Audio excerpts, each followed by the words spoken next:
Rand Paul is someone who has been an advocate for small government in Kentucky for a long time. And you may have heard, he's got. I'm going to let him tell you a little bit about his upcoming potential political campaign. But please give a big Central Kentucky welcome for Dr. Rand Paul.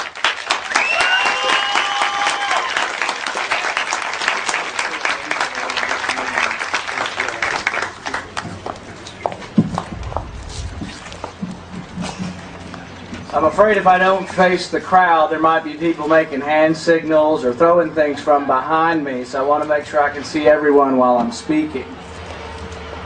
Thomas Paine wrote that government is a necessary evil. I think most people know what that means, but I think it bears explaining. Government is necessary in some ways. We have a government to keep the peace. We have a government to repel foreign invasion. We do need a government. But what does he mean when he says it's a necessary evil? I think what he means is that for every ounce of government you get, you give up an ounce of freedom. There's a corresponding loss of freedom for every increase in the level and size of your government. This is very important, and this is why we, or many of us in the freedom movement, we oppose the enlargement of government. We oppose the increasing of taxes. Some in the media have said, well, you're just an absolutist against raising taxes. Well, if we start from the premise that government is already too big, we need to say we're against raising taxes. So I've been part of a group for 15 years, the Kentucky Taxpayers United. We've helped to bring the pledge to Kentucky. This is the Taxpayer Pledge, where we get candidates to sign a pledge saying they won't raise taxes. We also have them sign a pledge saying that they will try to oppose increasing spending, that we will try to restrain spending as opposed to increasing taxes. And this is important because even many in the Republican Party have lost their way with this. Recently in Kentucky, our governor said we had a $450 million shortfall. He's been saying this for a year. He says it so long that we're supposed to believe it's true.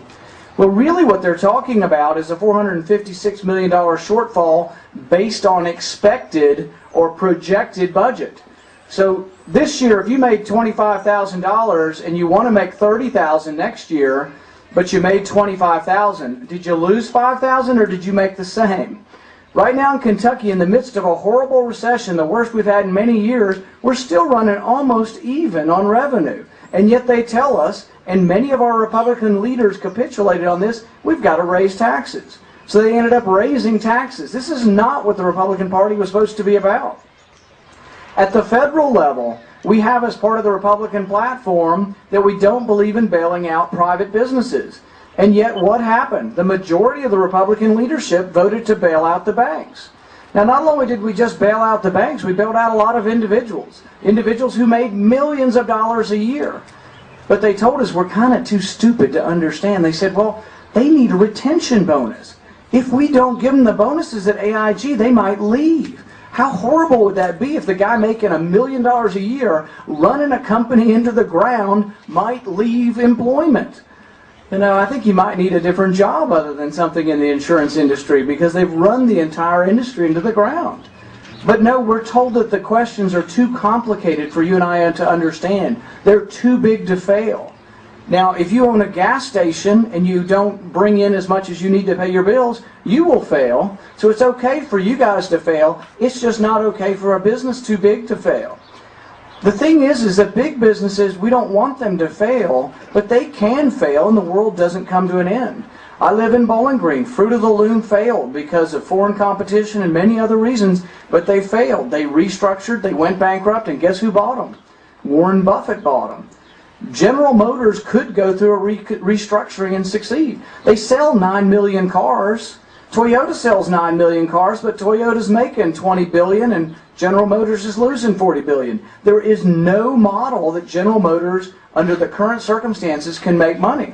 Because if you can't make money selling 9 million, you have to say, well, I'll make money if I could say sell 12 million. We're in the middle of a recession. They're going to sell 7 million this year. Toyota's making money. They have a different model. They have a different wage scale, and they pay $40 an hour instead of $70 an hour. You have to completely change things, and General Motors can only survive through bankruptcy. But what does everybody in government tell you? Too big to fail. So it started under the Republicans. The Republicans said, we'll bail out the banks. Many of the Republicans went along with bailing out the car industry. But the thing is that where does it end? We have to point out that government ownership of enterprise does not work. Many people understand that the Soviet Union failed, but they don't understand why. It's because socialism doesn't work. You cannot set the price of a good. It's that simple. You cannot set the price of a loaf of bread because you don't know what the price should be. Only the market can determine that. If you set the prices too low, all the bread is gone. There are long lines waiting for breads. You have to ration the breads. That's the way a socialist economy works. But that's what we're going towards. We're going towards the government ownership of banks, the government ownership of the auto industry. Where does this end? My point in running for office, which I have formed an exploratory committee to run for the U.S. Senate, is that it's not just the Republicans or the Democrats. We need strong people in some party to stand up for the taxpayer.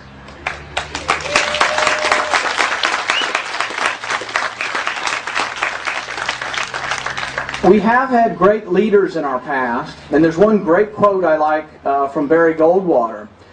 Barry Goldwater wrote a book in 1964, The Conscience of the Conservative, and it actually has a Kentucky tie. The publisher was Simon Publishing over in Shepherdsville.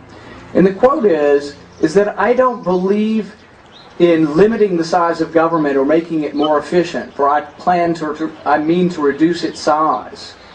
I do not undertake to promote welfare, rather I propose to extend freedom. It is not my aim to pass bills, but to repeal them. It is not my aim to initiate new programs, but to cancel out old ones that do violence to the Constitution. I will not ask first whether legislation is needed before I have first determined whether it is constitutional. And if I am later accused of neglecting my constituents' interests, I will reply that I was informed that their main interest was liberty. And in that cause, I am doing the best that I can.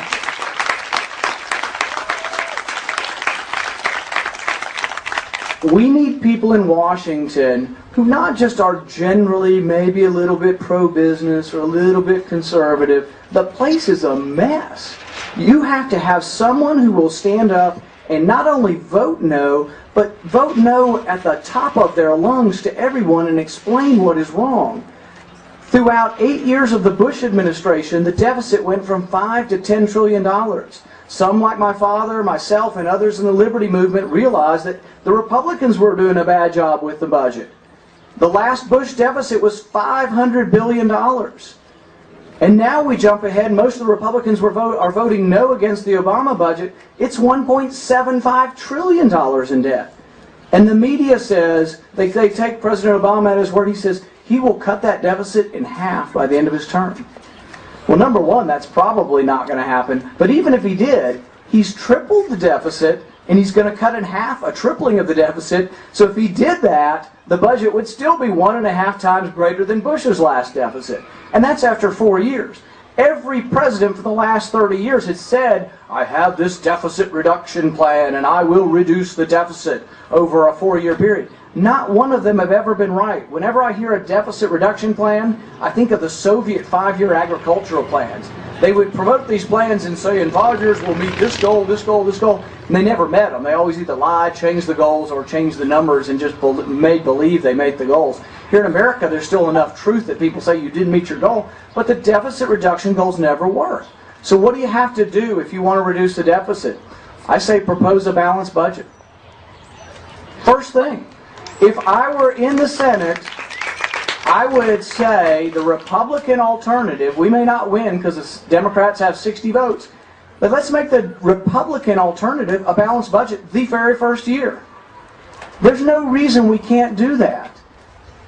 What is the Republican alternative right now?